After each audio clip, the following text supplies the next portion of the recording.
Okay, so let's get into it. The digital music revolution. We're talking about how the internet didn't just, change music. It completely rebooted the whole system. It's a massive transformation. I mean, think about it. Back in, say, 1999, CD sales were through the roof. Oh, yeah. Billions of dollars. Almost 15 billion a year globally. And buying music was this physical thing. You went to a store, you bought the disc, you owned it. And now, that whole model brings in, what, maybe $1 billion?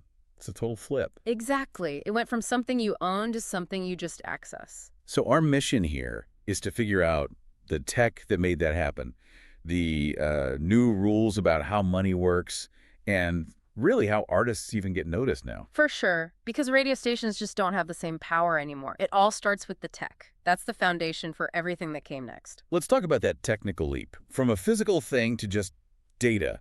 For so long, music was literally carved into vinyl or stored on magnetic tape. Purely analog. Now it's just information. Yeah. Zeros and ones. So that conversion to digital, that's the magic trick. All that music on a CD, which held around 650 megabytes, had to be compressed. Right, and that compression is how we got formats like the MP3. It made the files incredibly small, just a few megabytes. Small enough that with high-speed internet, you can download a whole song in, a few seconds. Literally seconds. Now, what's interesting is that to make those files small, early on, they had to throw out some of the sound data. The stuff our ears can't really hear anyway, right? That's lossy compression. Exactly.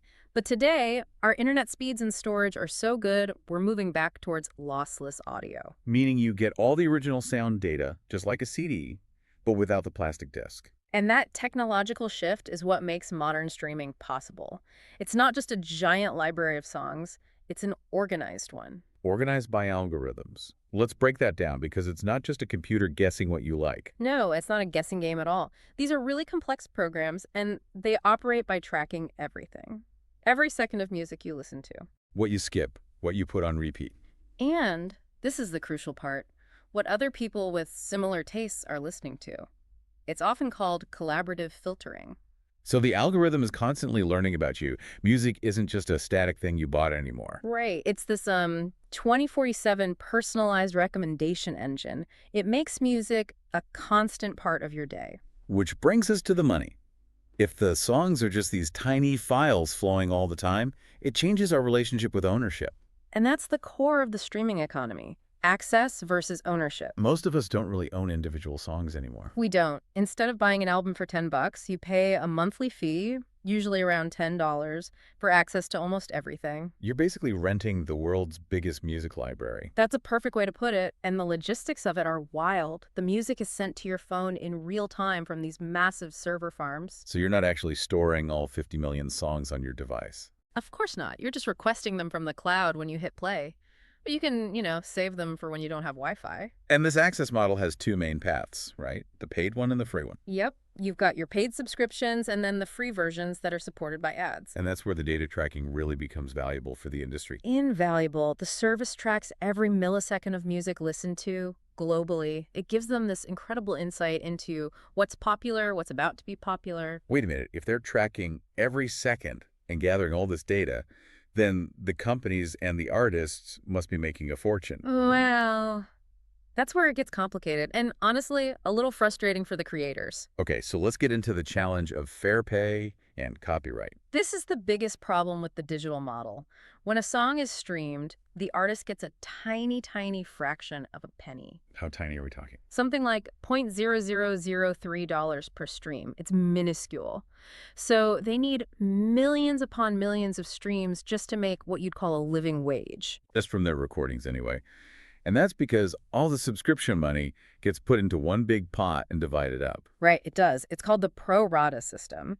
And to make it even more complex, there are actually 2 different copyrights for every song. The recording itself, which the performer or label owns. And the composition, the actual lyrics and melody, which the songwriter owns. And the streaming payout has to be split between both. So it gets diluted even more. Which explains why artists can't just live off of Spotify plays. Exactly. That's why they have to survive in other ways. This is where merchandise comes in, right? T-shirts, hats, all that stuff. Yep. And most importantly, concert tickets. Touring and merch, that's the money that goes directly from the fan to the artist, more or less. And all of this makes copyright law More critical than ever. For sure. Copyright is basically the legal protection that stops people from just stealing your work and spreading it online without you getting paid. It's the only real defense creators have. But the internet isn't just about money. It's also about getting seen. The whole path to fame has been rerouted. Completely. Social media platforms, especially TikTok, are the new radio stations. They are the gatekeepers of fame now. And it happens so fast. A single short video with a dance or a joke can make a song a global hit overnight. We're even seeing artists write music specifically so it sounds good in a 15-second clip. The format is dictating the art. What about the meme phenomenon? That's fascinating. Oh, it's incredible. A funny video trend can take a song that's decades old and shoot it right to the top of the charts. It shows how internet culture can completely surprise the professional music industry. And there's that direct connection. Fans can comment, they can watch live broadcasts. You feel more involved. That direct access is key. It powers the whole next shift we need to talk about, the rise of the bedroom musician. Okay, so the democratization of creation, what does that mean in practice? It means you don't need a $100,000 studio anymore. Anyone with a laptop and some software like GarageBand or Logic can record professional-sounding music from their bedroom. They can just bypass the whole traditional record label system. Totally. These are the independent artists. They use digital distributors to upload their music straight to Spotify and Apple Music themselves. And they get to keep more of the money. A lot more. A major label might give an artist 15% of the royalties. An independent artist often keeps 80 or 90%. That's a huge difference. It's life-changing. Yeah. And they build their audience on social media, creating these small, dedicated fan communities around really specific niche genres. So even without a giant marketing budget, real talent can find its way to millions of people. It's a whole new world. Which brings us to how we actually listen now. It's not just about the songs, but how they're packaged. You're talking about the playlist. Exactly. The album used to be the main format, but now it's the playlist. Collections of songs for a specific mood or activity. A playlist for studying, one for working out. Right. And for an artist, getting their song on a big, popular playlist is like winning the lottery. It can mean millions of streams almost instantly. And there are different kinds, right? Some are made by people at Spotify, and some are made just for you by the algorithm. Correct. Editorial playlists versus algorithmic playlists. But it's not just about the sound anymore. The way a song looks is just as important. The music video is still a huge deal. It's an essential marketing tool. It creates a whole visual identity for the artist and the song. It showcases fashion, dance moves, an entire aesthetic. It's a full multimedia experience. It has to be. In a market where hundreds of thousands of new songs are uploaded every week, you have to stand out visually. Okay, so let's look at the future. Where is all this heading? The global reach is just incredible. Absolutely. The internet has made music borderless. You have K-pop from South Korea, Afro beats from Nigeria.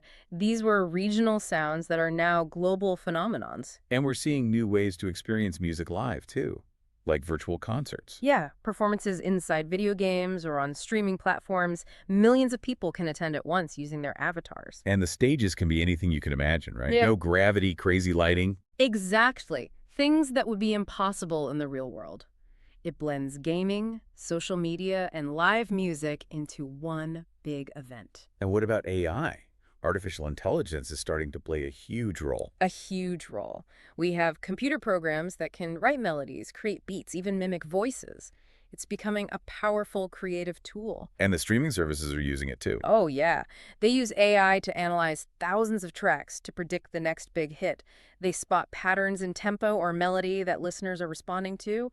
The tech is moving so fast. So to wrap it up, technology has made music instant, social, and global. Listening isn't just a passive thing anymore. It's this shared 24-hour experience that's always changing. It's never been easier to find the perfect song for any moment of your life, or for that matter, to become the next global superstar from your bedroom. Which leaves us with a final question for you to think about. If an AI can create a perfect new song in the style of your favorite human artist, will you still care who or what actually created it? Something to chew on. Good luck with your studies, and see you next time.